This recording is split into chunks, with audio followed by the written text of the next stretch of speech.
قرآن پاک میں نبی کو بشر کہا گیا، تین لوگوں نے کہا نبی کو بشر. ایک اللہ نے بشر کہا ہے، اور ایک رسول سے کہا کہ آپ کہیے قل انما انا بشر مثلکم، اور ایک بشر نبیوں کو، کئی نبیوں کو ان کی امتوں میں جو کافر تھے انہوں نے کہا. کہیں یہ نہیں ملے گا کہ کسی نبی کا کلمہ پڑھنے والے ایمان والوں نے نبی کو بشر کہا ہو.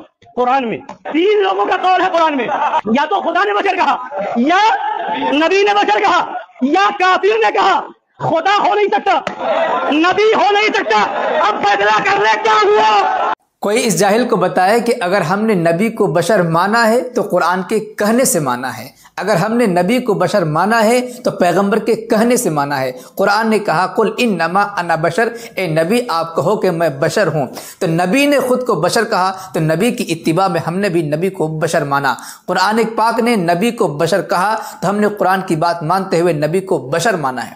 اب جو نبی کو بشر نہیں مانتا وہ قرآن اور پیغمبر دونوں کی باتوں کا انکار کرتا ہے. اب آپ ہی فیصلہ کریں کہ کون قرآن اور نبی کی بات ماننے والا ہے اور کون قرآن اور نبی کی بات کو ٹھکرانے والا ہے.